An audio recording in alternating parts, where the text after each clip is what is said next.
세월 시스템이라는 게 있어요. 이 세월 시스템이 접속은 되는데 이 접속을 한 다음에 공무원분들만 접속을 해야 되는 거니까 인증 절차를 거치게 됩니다. 이제 인증서 키 같은 게 있는 것인데 이 인증서 키 부분에서 인증이 안 되는 거예요. 그렇다 보니까는 결국엔 접속이 되지만 인증을 할 수가 없으니까 업무 처리를 할 수가 없겠죠.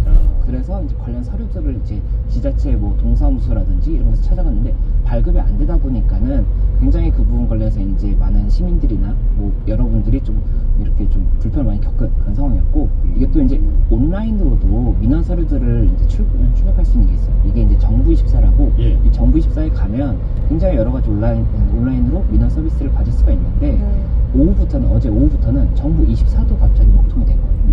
그렇다 보니까는 이게 갑자기 이렇게 먹통이 돼서 보통은 저 같은 경우도 이제 정부24에서 많이 떼는 경우가 있거든요. 네, 많이들 사용하시잖아요. 그렇죠. 그래서 이제 정부24가 만약에 이제 여기서 내가 어떤 서류를 떼야 되는데 갑자기 이렇게 막혀버리니까 또 지자체에 찾아가도 못 뗀다 이렇게 되니까 굉장히 많은 좀 혼란이 있는 상태였고, 그래서 이제 정부에서도 이 부분 빨리 수습을 하기 위해서 지금 원인을 파악하고 진행을 하겠다 이렇게 발표를 했습니다. 네, 그렇게 발표를 했는데 이제 새벽 중에는 어느 정도 좀 폭파되지 않을까 이렇게 예상을 했었는데, 현재 말씀 주신 것처럼 정부24 같은 경우에는 지금 임시로 재개가 돼 있는 상태인데 지금 세월 시스템 같은 경우에는 아직까지 임시 재개까지도 소식이 없다 보니까는 이게 아직 원인도 파악 못한 것이 아니냐, 이게 뭐 하루 이틀이 아니라 다음 주까지도 혹시 이게 넘어가게 되면 굉장히 큰 불편이 발생할 수밖에 없으니까 혹시 다음 주까지 넘어가는 것은 아니냐 이런 우려가 있습니다. 뭐 정부24 같은 경우에는 임시 재개가 된 상황이니까 원인이 파악된 게 있습니까?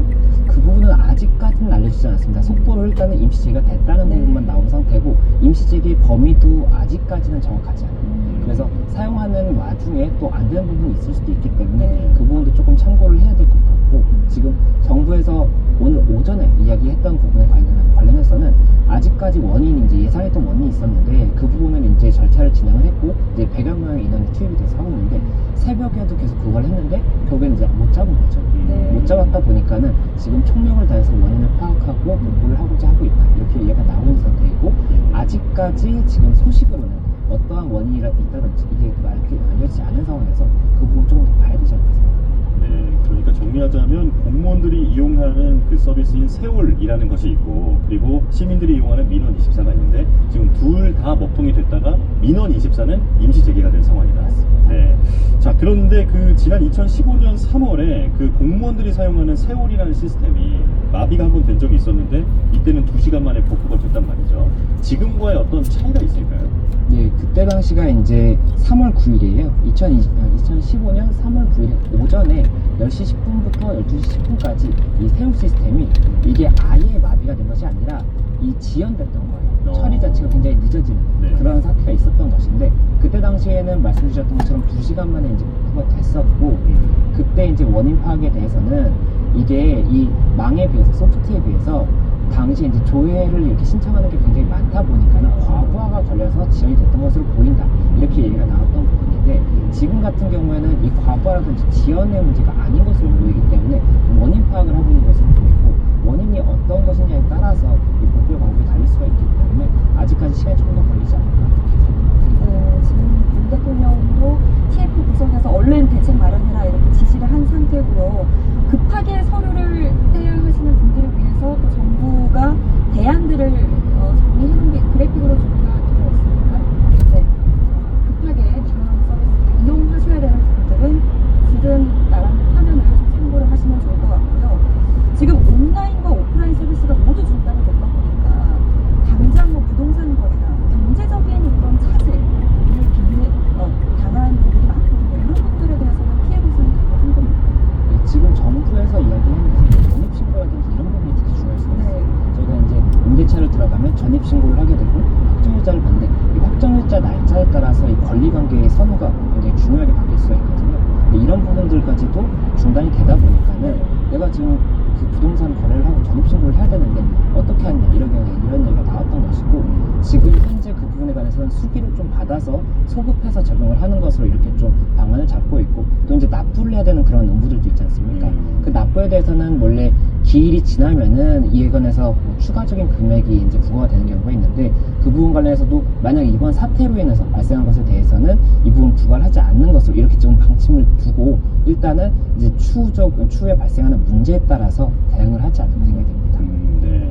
근데 이게 피해가 이제 발생해서 나중에 보상 문제도 나올 수 있을 것 같은데 이게 일괄 보상이 되는 건지 혹은 어떤 피해가 구체적으로 얼마나 있다라는 걸 입증을 해야 보상이 가능한지 어떻게 의견을 갖고 계십니까? 일단 정부에서 만약에라도 일괄 보상을 뭐 하겠다라고 방침을 잡는다면 일괄 보상을 할 수도 있겠지만 네. 지금 같은 경우에 이게 불편을 겪는 시민들도 있고 그렇지 않은 분들도 있기 때문에 일괄 보상을 검토하기는 조금 어려울 수가 있습니다. 아, 예. 그리고 또 이게 일괄 보상이 된다면 결국 세금의 문제가 발생을 하는 거거든요. 네. 그렇다면 그렇다면 네, 소송을 하는 경우도 있을 것 같거든요. 그렇죠. 이제 지금 현재 이야기가 나오는 게 뭐 계약이라든지 이런 중요한 부분에서 내가 이 서류 발급이 문제가 생겨서 뭐 원활하게 진행하지 못했다. 이로 인해서 손해가 발생했다라고 주장을 하는 경우에는 소송을 할 수가 있을 거예요. 그런데 이렇게 소송을 했을 때 어떻게 될 것인지를 저희가 예상을 해보려면 예. 그 최근에 카카오 관련해서 먹통 사태가 한번 있었지 않습니까? 네, 데이터 센터. 예, 데이터 네. 센터 화재가 나서 먹통이 되는 경우가 있었는데 그때 당시 관련 소송이 이제 저희가 쟁점이 됐던 게 어떤 것들을 봤냐면 이 손해배상이라는 건 세 가지가 일단은 요건이 있어야 됩니다. 어떠한 원인이 있어야 돼요. 원인, 뭐 채무 불이행이든 불법행위라든지 이런 원인 행위가 하나가 있어야 되는 것이고 그리고 손해의 발생 사실을 증명을 해야 됩니다. 네. 내가 이런 손해가 발생했다는 걸 구체적으로 증명을 할 수가 있어야 되는 것이고 그리고 이 손해와 원인 사실 간의 인과관계라는 걸 증명을 해야 돼요.